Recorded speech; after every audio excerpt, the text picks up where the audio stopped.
Okay, just on a couple minutes early to make sure that it works. And we'll just see who wanders in.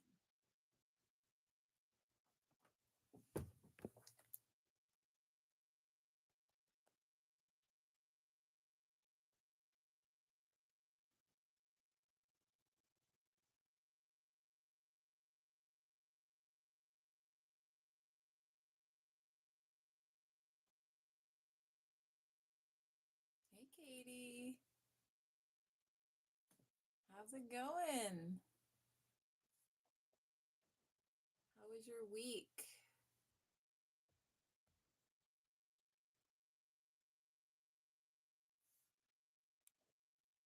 All right, we are all set up. Thanks for coming, Katie. That's awesome. I thought my hair wasn't going to be too crazy, but now that I'm seeing it, it's a little crazy. Oh well, we'll know for next time. Oh, you feel so productive and accomplished. That's awesome. I love weeks like that. I love weeks where it just kind of starts to align, things fall into place. That's awesome. My week was awesome.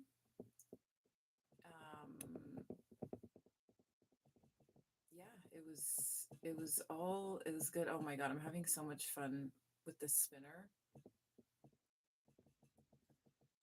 Sorry, somebody is asking me how I get on. Okay,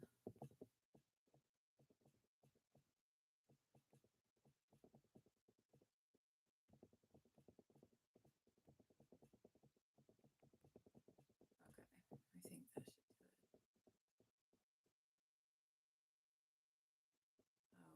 Okay.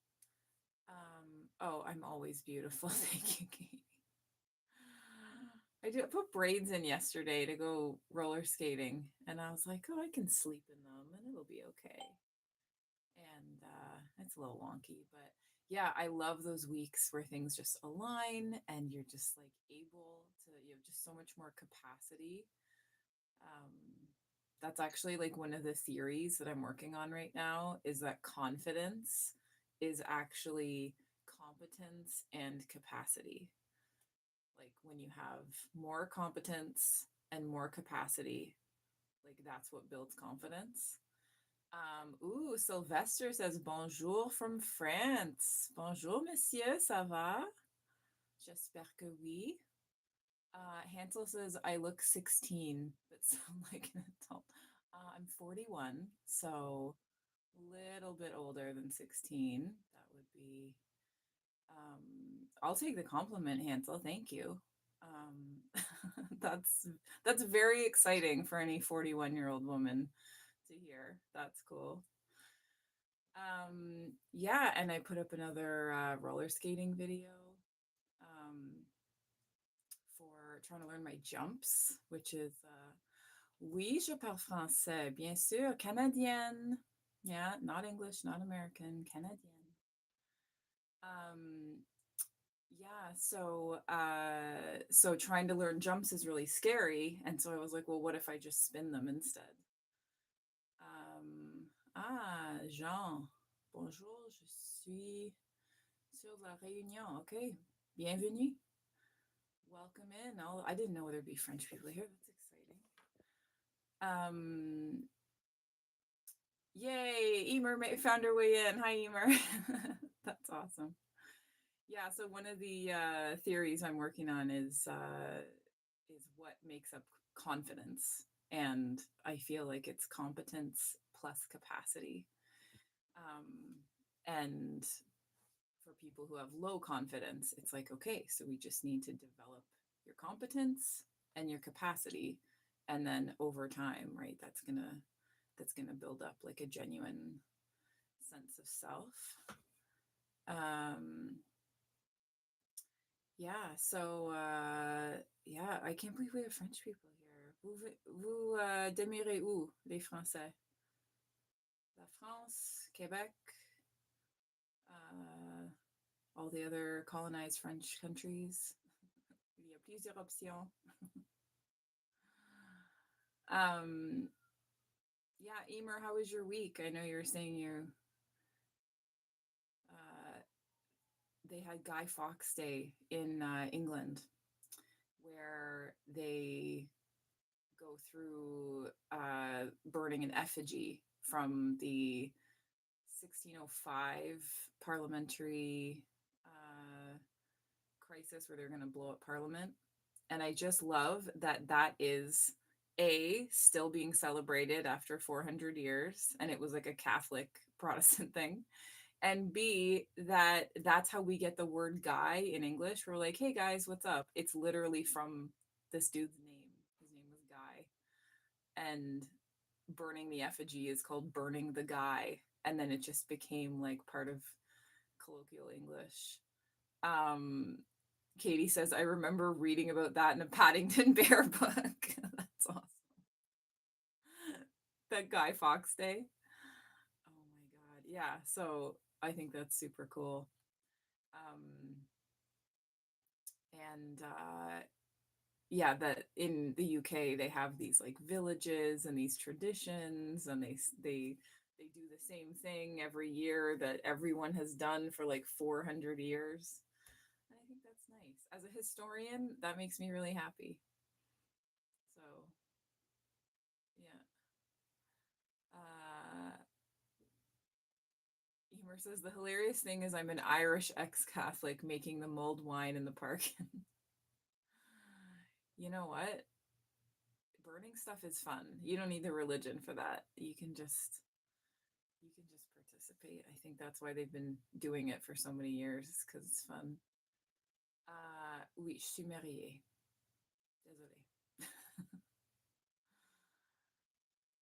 um, okay, so um,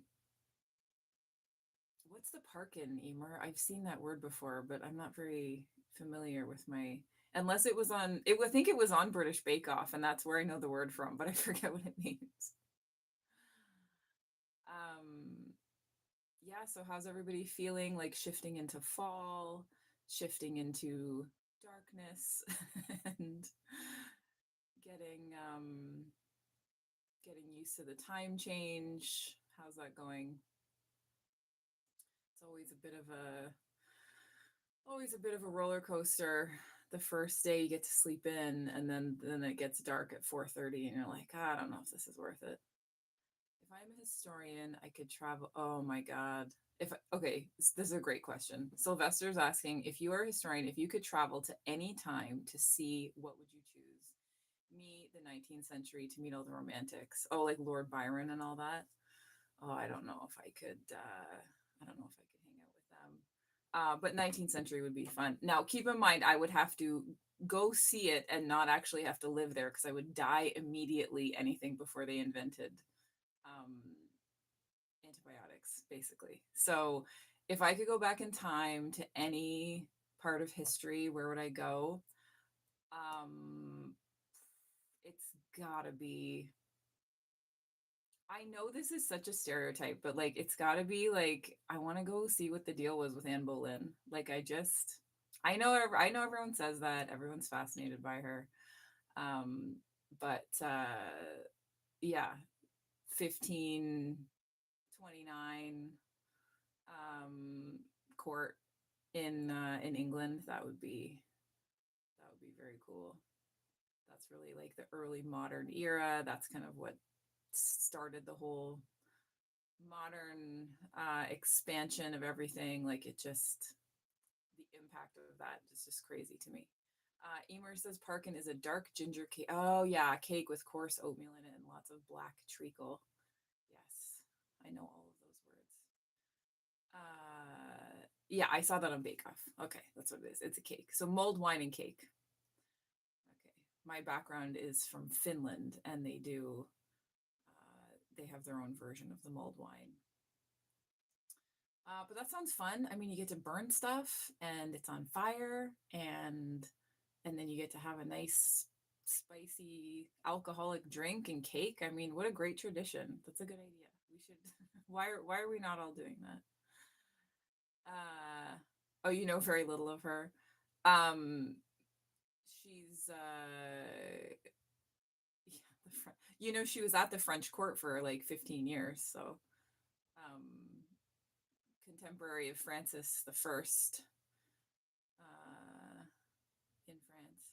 And did you know the Colosseum of Rome was used as a fortress during the Middle Ages? I think I did know that, but I can't remember the context. Who used it? The French who were occupying Italy? That's a historian joke. Okay, so back to the topic at hand. Does anybody need support? How are we feeling? Is there, please say my name, it's Addie Baker. Did I pronounce that right, Addie? There you go. Addie Baker. Welcome in. One of the great families of Rome used it as a fortress during the Middle Age. The one that always got me was that they turned the Mont Saint Michel into a prison in the Middle Ages, and it went from a monastery to a prison, and that always upset me. Okay, Addie's very excited that I called out their name, so happy to make your night, Addie. Yeah, so what I wanted to talk about today is just we talked last week a lot about having fun and how to have fun, and a lot of people were like, I don't know how to have fun unless there's alcohol or whatever, which I know we just talked about with Guy Fawkes, but that's once a year. So one of the problems with having fun is if you don't feel connected to your body, then it's hard to connect to like, what would I like doing? So there's lots of ways that you can do that, but a most effective way is somatic work. So that's where we're going to like breathe into our body, and we're going to kind of shift our focus inward for a second, and we're going to just give ourselves a bit of space, a bit of focus. So if you are looking for a way to be like, oh, what would I really enjoy doing? What do I think is fun? What do I think is joyful? Then feeling into your body first, and like just kind of spending time there instead of needing to avoid it or distract yourself is like the best place to start, I think. Yeah, so when earlier this week I posted a Care Bear video, which is about shining our Care Bear stare onto the darkness in our lives, the things that we avoid. And I think that's like a really helpful visual, unless you're too young to know the Care Bears. So I think this might be an age thing. Although apparently Care Bears are still going, like they still have a TV show and stuff. So maybe it's any age. Katie says love the Care Bear video. Because the best part of every episode is when they all join hands and they shine their tummies at stuff, right? That's like the best part. And so that's kind of how I visualize, if you think about nervous systems, right? That like, we all line up together, we give ourselves that protection, that co-regulation, and then start shining the light on the things that need that want to be seen so that they can be healed. And I don't think that we think that it's that accessible for us. We think that that means that people are like, we need to go outside of ourselves to get that support. We need to, there's something you need that's not in you to get that healing and to be able to look at something. So let's say you feel really panicky about something. If you can just like feel that panic for a second and like acknowledge that panic and then pull it out of you and just look at it and be like, like what, let me shine that Care Bear stare on my panic. Like what's in there? What's it made up out of? Like what's it scared of? And then it just gives you a way to get curious about things without having to like be really overwhelmed by them, if that makes sense. Um, yeah, Karina's here. Hi, Karina. Welcome in. Thanks for joining us. Yeah, so one of the ways that we support ourselves with this Care Bear stare is that you just have to be able in that moment to acknowledge that this isn't you. So we don't want to say, I'm panicking. Oh my God, I'm freaking out. I'm so freaked out. You don't want to say that. You want to say, I have a part of me that is panicking. And there's a part of me that's really scared. And there's a part of me that wants to eat that cupcake. Right. But as long as you identify with it, then you can't really connect to it because it's too scary. So just taking that step back. Katie says, Cheryl, hi, Cheryl. Katie says, I like the idea of the Care Bears comforting me when I shine the light on something big or scary. Absolutely. Oh my God. Karina, do you have a Care Bear? Okay, I'm getting mine. If we're doing this, we're doing this, guys. Oh my God, this is my Care Bear. Love it. Karina has a Care Bear next to her too, so I'm not the only one. And yeah, they like just point their tummies at stuff, and then all the light comes out their tummy, and then they are able to, yeah, give us comfort, like Katie said, because things do feel really big and scary, and they're scary because they're in the dark, right? Because we can't see the edges. Karina says, so cute, love yours. Ah, is my bear pregnant? No, it's just a Care Bear. They're chubby. They have chubby tummies. That would be odd. Um, so yeah, so like the next time that you're feeling really panicky, you're feeling really scared, you're feeling really nervous, really worried, like just take that step back and be like, it's a part of me that is scared. That is not the entirety of my identity. I am bigger than this one moment of emotion. And then try to look at it and be like, what's the matter? Like, what are you here to tell me? Am I a psychologist? Not even a little bit, Yusuke. If that is what you're looking for, this is not the place. I am not a psychologist on any level. So I hope that clears that up. Rick says looking good. Thank you so much. Yeah, so this is like when we go to the food and we're like, oh my God, I'm nervous, I'm panicky, I'm freaking out. How do I calm down? I'm going to go eat a bunch of pizza, or I'm going to have a bunch of cupcakes, or I'm going to go through the drive-through or whatever. Um, Karina said just subbed. You'll support my channel for Care Bear reasons, Karina. Love it. Oh, what am I doing then? I am supporting women who struggle with emotional eating, Yusuke, if that clears it up. The channel is for helping people who struggle with eating too much because they can't handle their feelings. So that is what I do. I love that I got a Care Bear sub. That's amazing. Korean. I love it. Yeah, and so we go to the food because we're like, oh my God, I can't calm down. Thank you, Yusuke. Thank you so much. If you're new here, I have lost 30 pounds and I have kept it off without restriction, without dieting, without guilt, without uh, any kind of panic or any kind of punishment or any kind of negativity whatsoever. And I am trying to help other people do the same thing because now that I know how it feels to be free of food noise, to be free of the dieting yo-yo up and down weight cycle, the mindset, I just want everybody to get out of it too. So that is, how did I overcome my eating problems? Well, I started by going inside my body, and I started by connecting to my inner child, Yusuke.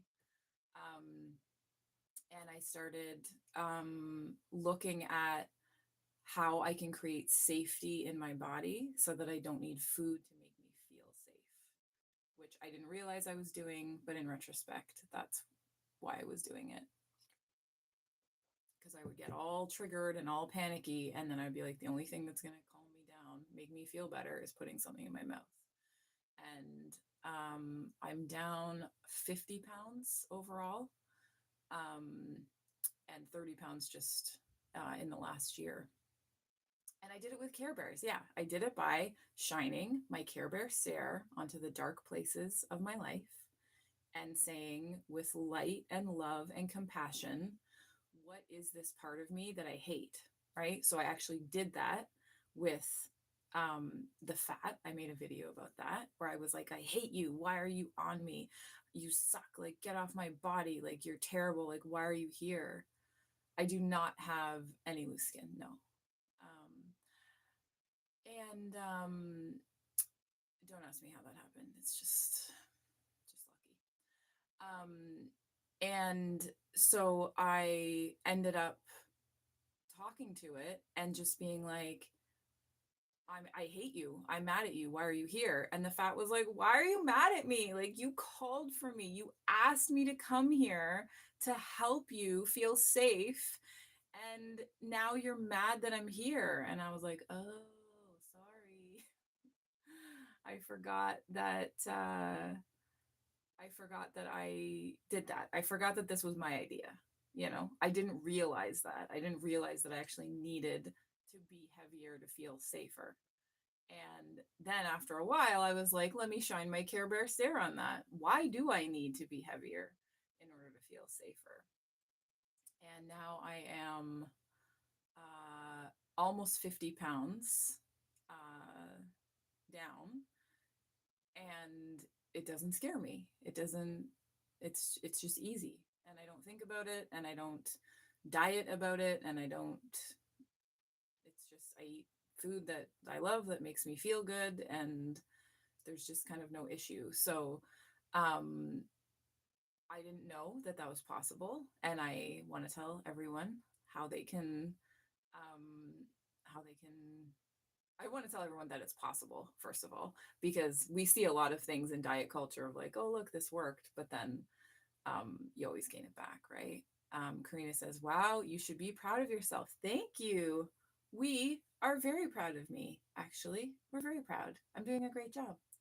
And that was one of the things that I did is I changed my inner critic of like, oh, you're not good enough, and be stricter and do more and be more, to like my inner cheerleader, which is how I've gotten better at roller skating.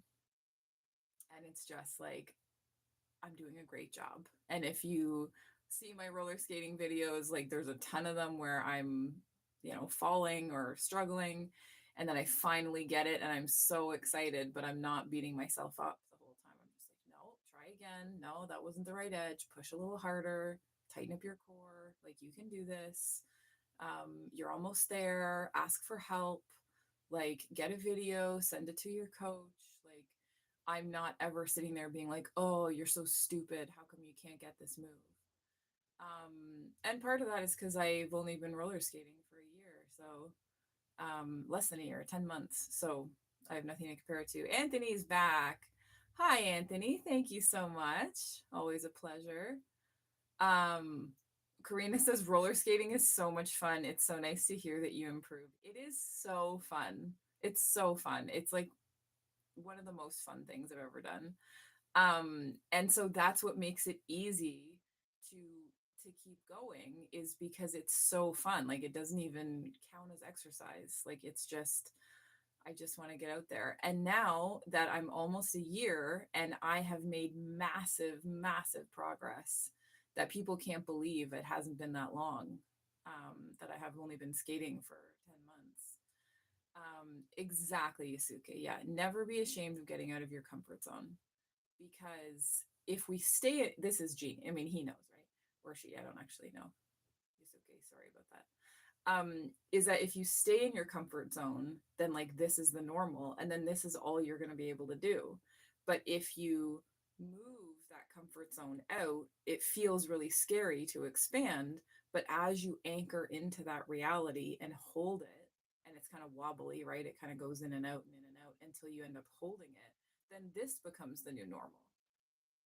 So then you have more capacity. And then that goes back to confidence. Remember at the beginning, I said confidence is competence plus capacity. So as you have more capacity, you have more competence, and then you get more confident, and then the cycle keeps going. Anthony says, and your roller skating talents. Yeah. So it's not like I have to be like, okay, put it in my calendar, schedule, I'm gonna go roller skating 3 days a week and don't miss leg day and whatever. It's like, no, I am chomping at the bit to get out there, and it's joyful movement. Um there's nothing about that that is regimented or that I have to push myself or discipline myself to do. Like I am the first person out and the last person off. And I never thought that, you guys. By the time I was 33, I could only stand for 10 minutes at a time without pain. I could walk maybe a block. All I could do was sit. So I would sit and eat, or I would sit and drink, or I would sit and chat, but like I couldn't really do anything.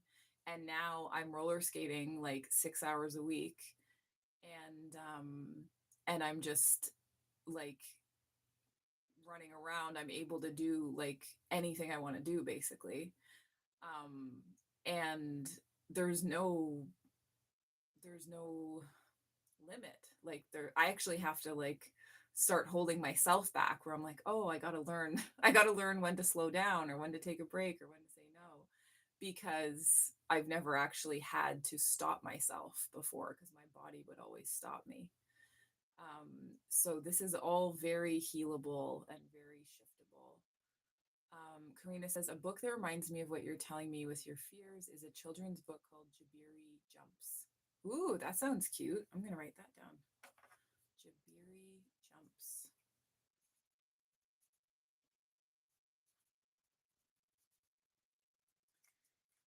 And so people who know me in real life are just like it's like in a year I'm a completely different person. And that started with like going inward and like just stopping the fight, stopping the resistance of like, I hate this pattern, I hate the way I always gain the weight back, I hate the way I diet, I hate the way my body looks, I hate the way I feel, I hate this, I hate that, I hate my sleep, I hate everything. And then it's like, okay, as long as I'm judging it and I'm angry about it and I'm resisting it, then it's just gonna keep going. So what can I do to just accept it? Like, I'm not doing anything wrong. This is a survival mechanism, and there's no problem with that, except that I have a problem with that, you know. So I just need to accept it so that I can shine my Care Bear stare on it. And until I accept that it's there, I can't direct any of that compassion towards it. I don't know if that makes sense, but we have to start with gentleness, put it that way. If you're in the emotional eating yo-yo dieting cycle, you're not going to get out of it by being more strict and more restrictive. That's going to just make it worse. Kim says, Helmi is an amazing coach. She's teaching me how to love myself, something I never even knew was possible. Oh, hi, Kim. Thank you. Yay. Yes, please love yourself. You deserve that. Yeah, and I didn't know it was possible either for me. Like when I hated myself too, and I was like, no, there's just something wrong with me. I'm just broken. I'm just more broken than everyone else, and there's just something inherently, deeply, darkly wrong with me that isn't wrong with other people. And I was just born wrong, and I'm I'm just irredeemably broken. That's what I thought was true until my 40s. And then it turns out that that's just this thing called toxic shame that's from trauma, and you can heal it, and then you can be happy, and then you can roller skate, and you can live your life with Care Bears, you know? So like you just don't Karina says keep going. Yes, I am planning on keeping going. This is my goal. My goal is to keep going and to go help other women get there too, because it's just not um it's not fair that I had to spend 20 years trying to figure it out, you know? Like I don't want anyone else to have to spend any longer in this than absolutely necessary. Yeah, so do we have any questions? Do we have any places where we're like, huh, that didn't feel great this week? Like looking for support or questions?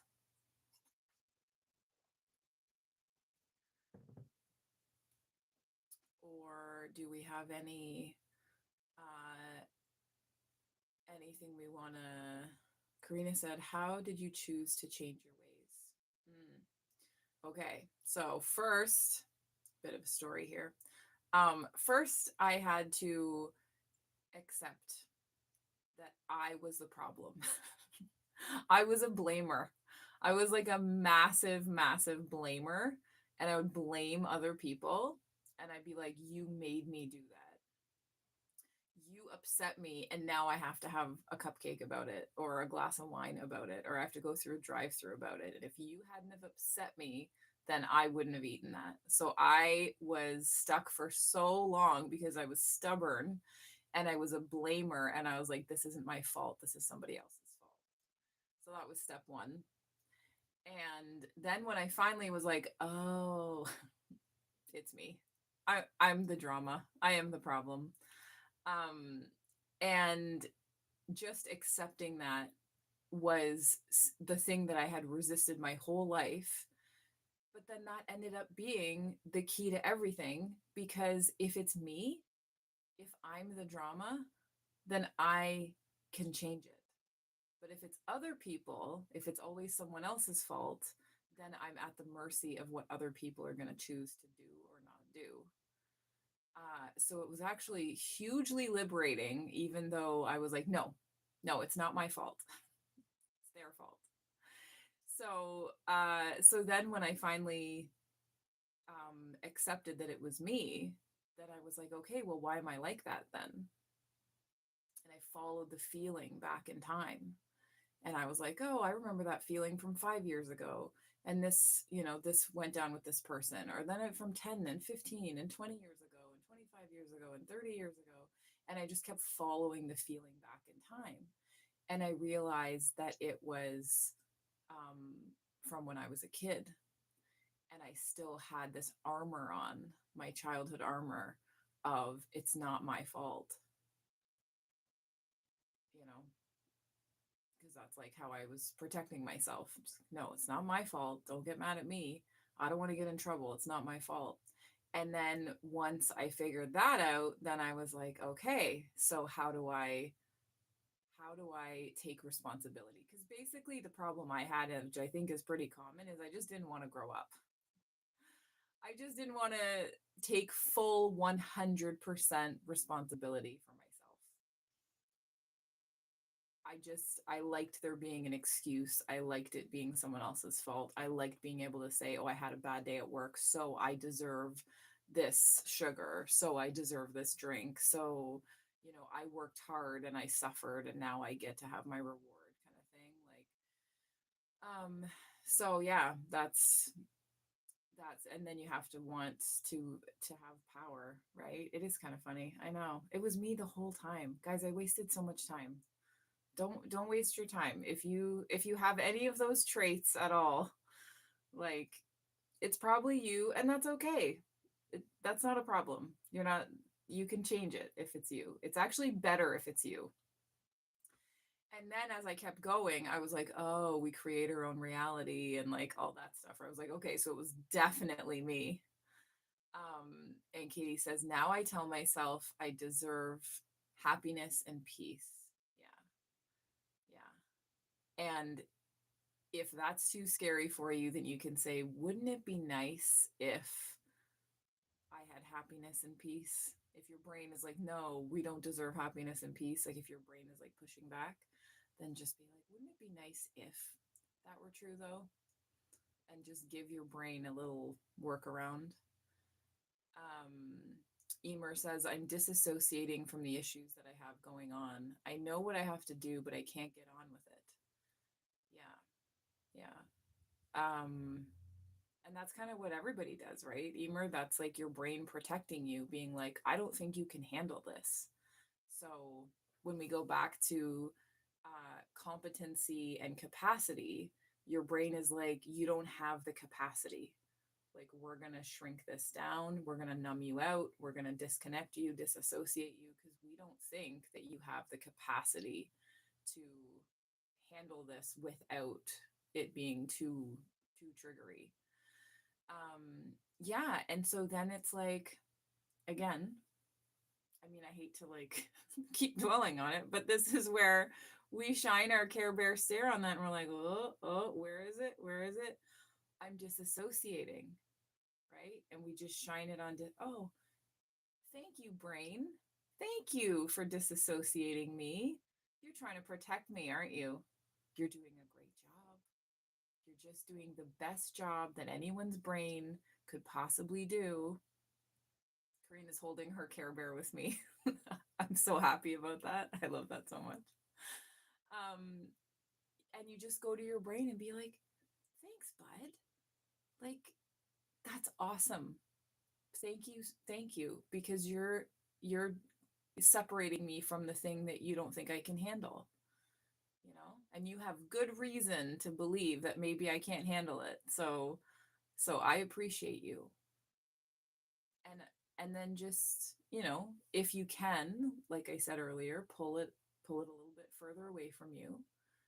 Yeah, it's all positive intention, Emer. All the things that our bodies and our minds do is to try to protect us, right? They all have great intentions. So then it's just like, if you can pull it out and look at it and be like, and again, shine your Care Bear stare on the disassociation and just get a little bit curious. What's in there? What are you made up of? Oh, you're made up of fear that maybe I'm going to break, that maybe I can't handle my stuff with what I have going on. And then your brain's like, yeah, that's what we're worried about. That's why we're doing this. We're trying to help you. And then you're like, fabulous. Thank you so much. I appreciate you. Do you want to keep doing that? Do you want help? Or are you gonna, you just want to stay the same? And your brain might be like, what do you got? Like, we could use a hand. You're like, well, you know,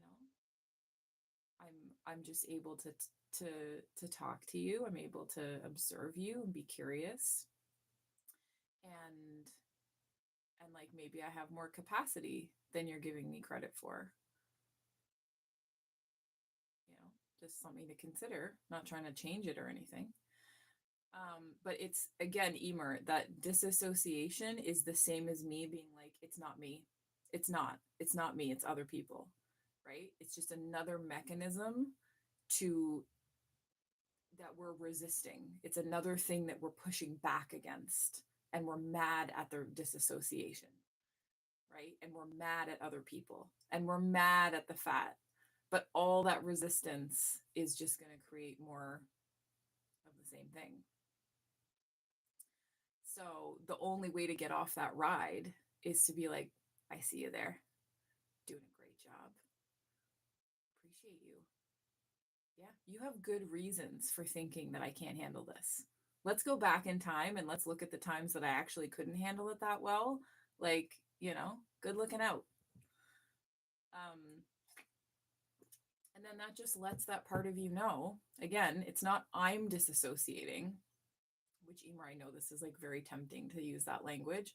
I'm disassociating. No, you're not, because you're here and you just told me that you, like, you know what I mean? Like, you can't be doing that and be disassociated. If you were that disassociated, you wouldn't be on here. So it's not I'm disassociating, it's a part of me is disassociating. And I'm feeling that resistance. Bye, Karina. Thanks for stopping in, and thanks for subscribing. That's so cute. So it's like, okay, so what part of me is resisting that? getting on with it, we don't want to get on with it. First of all, that's a very British thing to say. I think that's super cute. Um, my favorite one is time to get a wiggle on.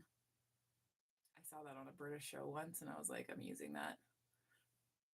That's the most, and it was like a grown man, like professional chef who had like all these Michelin stars, and he was like, "It's time to get a wiggle on," and I was like, "You really just said that as an adult?" I'm saying that. I'm stealing that one. So yeah, the Brits have this thing of like, just get on with it, and it's like, then you're just gonna be pushing that boulder up the hill forever, right? Sometimes we got to be a little more French. Sometimes we have to just sit in there and and look at la belle angoisse, right? The beautiful anguish. Just sometimes life hurts. And that's what the French will, la belle peine, la belle angoisse, the beautiful pain, the beautiful anguish, that you're lucky to live sad moments, to live a struggling moment, because that's going to show you how much you can appreciate the good moments, right? You'll stop taking them for granted. So, um, getting on with it is a very like English thing to do, and it's not really going to get you anywhere, because that what does it take to get on with it already is to just shove it down and perform, right? But that's not authentic because you're not ready to perform and you don't want to shut it down. So what are your options? Just disassociate and stay stuck because you think you have to get on with it. You don't have to do anything, Emer. You don't have to do anything. You can just sit there and be like, I'm just observing this in myself. I'm observing that I'm kind of stuck right now. Part of me is stuck. What part of me? Like, and it just goes, right? I'm stuck to a part of me is stuck to what part of me is stuck to, I wonder what she's stuck on. And it just becomes this like gentle compassion, curiosity. We're not judging it, we're not mad at it. It's okay. It's absolutely okay to be where you're at. Where you're at is likely exactly where you need to be, or else you would be somewhere else, right? So everything is happening for your best and highest good. And we're just going to look for the positive intention. How is this trying to help me? And then be like, thanks for trying to help me. I appreciate you. Emer says, oh my God, that makes so much sense. Good. I'm glad. That is the point. That is the relief of knowing that you're not alone. This is how everybody's nervous system works until we learn how to regulate it, how to create safety, how to feel connected. Like these are the things, how to connect to our inner child. Because it's not your fault, Emer. Nobody taught you. Like, nobody taught you how to move through disassociation with gratitude and compassion. Nobody taught you how to honor your little self in a healthy way that doesn't require like a destructive coping mechanism. Nobody taught you this. Nobody modeled it. So how could you know, right? You can't speak a language you've never heard, and you can't write a language you've never read. So there's nothing to, this is just all brand new information. Yeah, exactly. Emer says true. Yeah. I know. I used to be a language teacher. I used to be a French teacher. And language acquisition. I used to specialize in second language acquisition. And that's one of the biggest pieces of it, is that most people struggle to acquire a second language because they can't calm down. They just can't. They can't relax enough. They're punishing themselves. They're like, I feel so stupid. People have this problem with math as well, French and math, or Spanish and math, or whatever your second language is in math, because math is a language. Some people have it with music. Anything that's a language is we just feel all the shame. We feel stupid. We feel like we're dumb and we can't do it. And what's wrong with us? And we're just elevated, and then that's the main reason why like math scores tend to be lower. Like the more you freak out about it, the harder it is to learn. So learning nervous system regulation and how to talk to your inner child and all that stuff, like you never learn that. And so how can you do it if you've never been exposed to it? So like there's no reason to judge at all. Like everybody's doing the best they can with what they have. And then as we acquire more competency, then we have more capacity, and then we have more confidence, and then we can handle it better next time. And that's the beauty of neuroplasticity, that our brains are plastic, and they can rewire themselves, they can reconfigure themselves based off of new information. So let's say right now, Emer, you're having this like issue, you're struggling, you're dissociating. And then we go through this, we do this work, right? You work on that nervous system, you work on that inner child. Then the next time that something of equally triggering like triggering content comes up in your life, you have more competency and more capacity. So you've expanded. The problem is the same. The problem didn't change. The stress changed because you changed. So the things that would have made you go into disassociation or protection mode, um, it would just take so much more to get you to that place. Does that make sense? So then that's awesome, because then you can do more, you can be more, you can have more, you can hold more. And so much of our lives and our quality of life in our bodies, in our wealth, and in our relationships is how much do you feel safe to hold, which is what I've learned. Emer says it makes sense. Okay, good.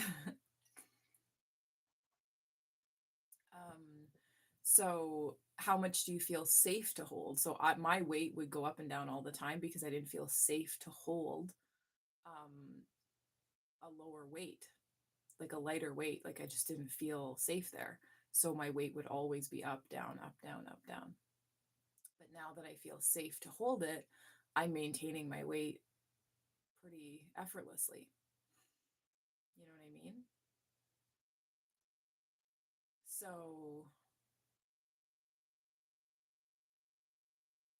then I feel safe to hold it, so I can hold it.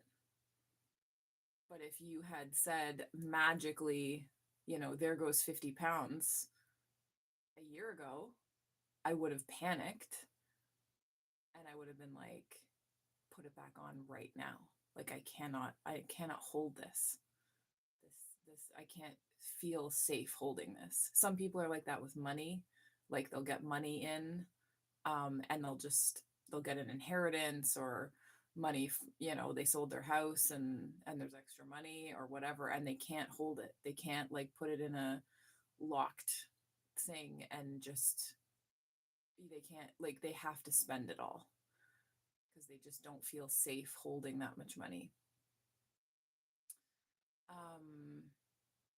And then everyone else is probably like this in relationships, that you have like a really high conflict relationship, and it's because you don't know how to live in peace, because peace feels boring, so all you know is chaos, and then so you become part of the dynamic, creating the conflict and fighting the fight and da da da da da, right? Which I also did for years. So these are a lot of this healing just comes down to like, what do you feel safe to hold? And yeah, I know, Kim, in regards to money, yeah, it's like, it's a thing. If you find that you get money in and it goes out right away, or you're racking up, credit cards or, um, like I know somebody in real life who got themselves into a ton of debt so that they would have an excuse of why they couldn't stop working because they didn't want to be home with their partner. But they didn't have the courage to say that, so they just got themselves into a ton of debt so they would have to keep working all these extra jobs and work all the time. You know what I mean? So like people, because you just don't feel safe to say how you feel. You don't feel safe to hold the money, so you can't hold the money, so the money has to go, and then the money comes in and the money goes right back out. The weight comes on, the weight comes off, the weight comes back on. So it's amazing how much of healing is actually just being safe to hold it. Do you feel safe to just hold what you have? And another way that this plays out is clutter and like having like a messy house or a house that's like really really full and there's just like stuff everywhere. Is that like you don't feel safe to live in like a beautiful, expansive, functional space. So you create safety by piling up stuff and making you feel kind of like you don't have as many options. So there's just a lot of ways that this plays out, if that makes sense. And probably the most intimate way is when it's on our bodies with with the food and the weight and the yo-yo dieting. Um, so yeah, so it just is like, can I can I take this thing about me that I hate? I hate this pattern, I hate this cycle, I hate this thing that I do, and just stop hating it just for 30 seconds. Just be like, we're going to call a truce for 30 seconds. And I'm just going to be like, okay, maybe I don't take this so personally. What is this cycle about? And you shine your light on it, compassion, love. Now that I see it in the light, it's possible that this is a way that I'm keeping myself safe, right? Which is what like 90% of it is going to come down to. It's possible that this is a way that I'm protecting myself from things that I don't know that I deserve or things I don't feel safe holding or you know what I mean?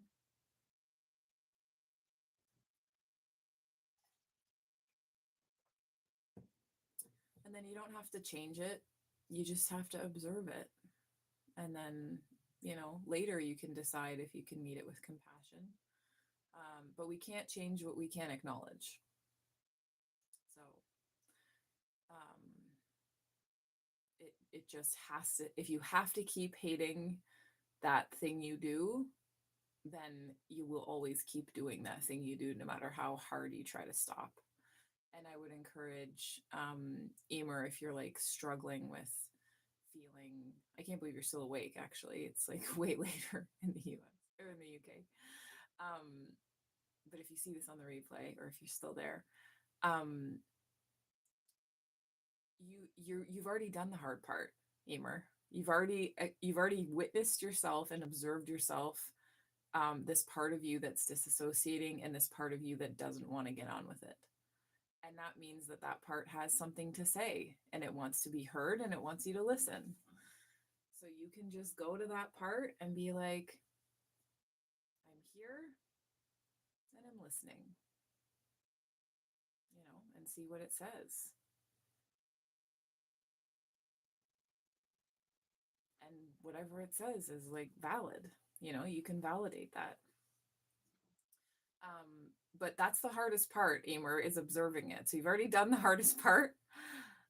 So you're doing awesome. You're still awake. You're doing great, Emer. You're doing great. You've already done the hardest part. And now it's just remember that you're not disassociating. Part of you is disassociating. What part? Why is it disassociating? How is it trying to protect me? And then once you understand that, you're just like, wow, so you're really doing me a favor. It doesn't feel good, but I appreciate that you had positive intention. So I hope that that gives you like a reframe on that, Emer, like another way of looking at it. Um, and this is like the core of my work is always coming back to this compassion for yourself. Like we give all our compassion away to other people, and then there's none left over. No, you're doing a great job. And you can just talk to yourself like that. Oh, look at me disassociating. Oh, look at part of me disassociating. Mm, I feel that resistance. Do you know what that resistance needs? A hug, right? That resistance needs to know that it's okay. I can accept it. It's not doing anything wrong. It's not trying to hurt me. We just need to give ourselves more hugs and like the parts of ourselves, more hugs, more compassion, just more gentleness. Because the reason why we're all like this is because people were mean and people were impatient. And that's okay. It doesn't mean we did anything wrong. It just means that now we don't know how to be kind to ourselves. Now we don't know how to feel into um, that compassion that we easily give to other people. So, and that's where the inner child work comes in. Because once yeah, it does come back to language.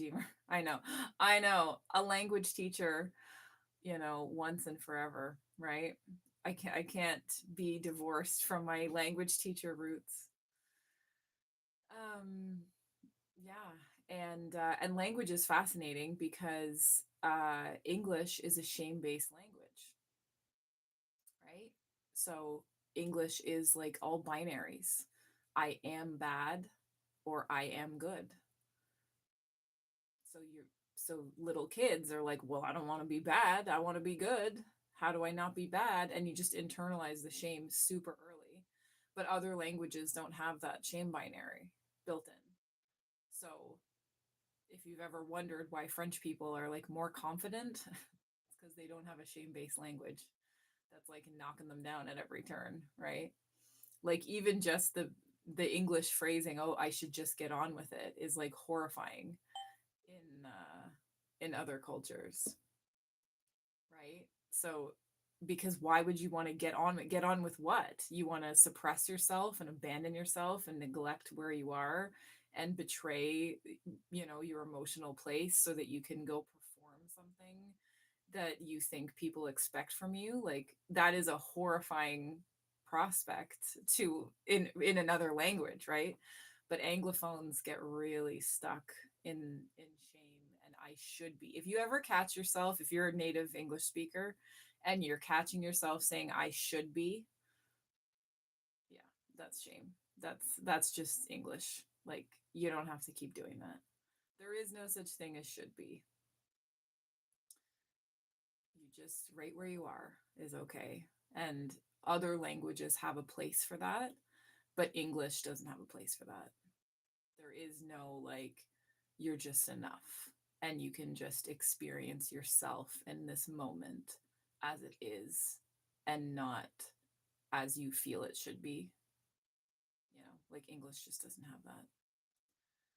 Um, so we don't have anywhere to go except for I'm good or I'm bad. I'm doing it or I'm not. I'm associating or I'm disassociating. Yeah, Emer, I know. Once you get going, it is all shoulds. I know. And that's the shame, baby. So that you come by it honestly. You're Anglophone. You come by it honestly. It's not your fault. You learned a shame-based language. It's okay. There's nothing else you could have done, right? Which is my personal theory of how uh, English became like a tool of imperialism. because what better way to dominate a population and get them to submit to you than to indoctrinate them with a shame-based language, right? I did a whole thing on this. This is why French people riot like crazy, and English people are like, it's impolite to step out of the line. And French people are like, burn it down, right? It's because they don't have a shame-based language, so they just don't feel bad about themselves as the first place that they go when when when something goes wrong. You know, they're not going to automatically feel bad about themselves, and English people will. So, you know, we can unlearn it. I unlearned it. I'm Anglophone. I unlearned it. Anthony says shoulda, coulda, woulda. Exactly. There's just doesn't it doesn't achieve anything. Like shame will only ever beget more shame. So there's no point in engaging it. You're not going to learn anything from shame. It's not going to motivate you. You're not going to get a good idea from shame.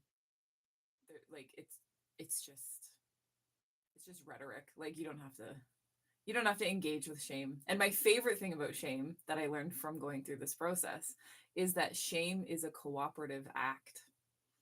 So you have to agree to be shamed in order to be shamed, right?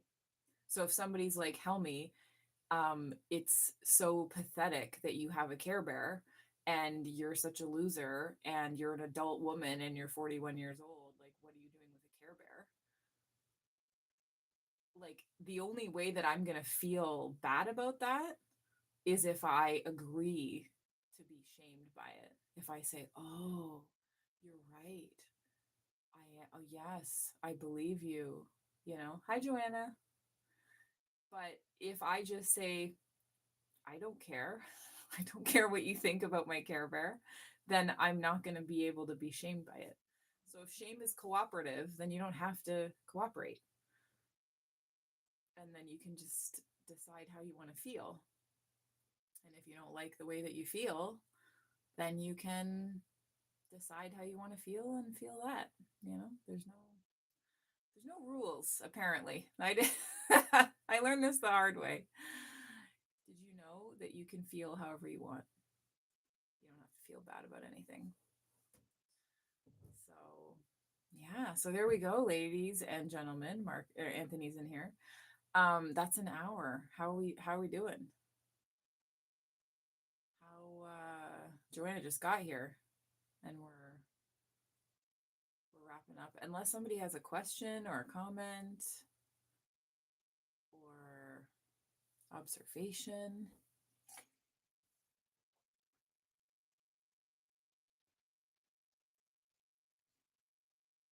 Or their own Care Bear. Yeah, so this is just like my little corner of the internet of just like you don't have to feel bad. Joanna says, "Can someone explain why I'm on the couch binge watching my favorite TV show and eating chips?" I can. Are you ready, Joanna? It's because that is you making yourself feel safe. Favorite TV show, first of all, is familiarity. So that's going to calm your nervous system down. You know what they're going to say. You've seen this before. There's nothing that's going to like be new and different. So familiarity is always going to calm us down. And then chips is the process of putting something in your mouth is the first thing, literally the first thing that all humans learn of how to calm down, how to stop crying, right? Is you put something in your mouth. So right when you're born, you're crying and they're going to put, you know, they're going to put something in your mouth and you're going to stop crying. Like that's like a reflex, right? So if you're sitting on the couch, right? So you're feeling safe, you're at home, you're comfortable, you're binge watching your favorite TV show, familiarity, repetition, right? That's comfort. And you're eating, and you're particularly eating something that's like not really a meal that you're not like hungry for. All of those things are your attempt to regulate your nervous system. And you're doing a great job. I bet it's working. I bet you feel calmer. I bet you feel safer when you're on the couch watching the favorite. That's why we call them comfort TV shows, right? Our familiar favorite comfort TV show. And I have mine too, um, because it's soothing. So it soothes your nervous system, it soothes your brain, it tells you that everything is going to be okay, that things are predictable, that things can be predicted and safe and repeated. And then the food is literally like something to release dopamine, and the dopamine helps you to feel safe and helps you regulate. So does that answer your question, Joanna? That's why. Yeah, exactly. Exactly. And that's what most people are like, because if you didn't learn how to do it without that, then you have to do it somehow. You can't just not be regulated. Okay? You can't just be out in the world nervous, panicky, anxious, stressed, overwhelmed, and then come home and feel the same. Like, you can't. Okay? Like, your psyche would not be able to tolerate it. Everybody who hasn't learned how to do this has to do it in some other coping mechanism kind of way. And there's nothing wrong with that. That's the way that you found, that's your pathway to calm. Food is the pathway. Yeah. And it was for me too. And hence the emotional eating, 50-pound weight swings. That's why, because if I was stressed, I was eating. If I was overwhelmed, I was eating. If I was happy, I was eating. If I was sad, I was eating. If I was bored, I was eating. Like, I was just any mood, any emotion, I was going to be eating, because that's the only way I knew how to process my emotions. So you're not the only one, Joanna. That makes perfect sense. And thank God it's food that you chose to regulate yourself. Yeah, yeah, we're Joanna says, so are we gonna talk about the girls' bathroom? I think we should.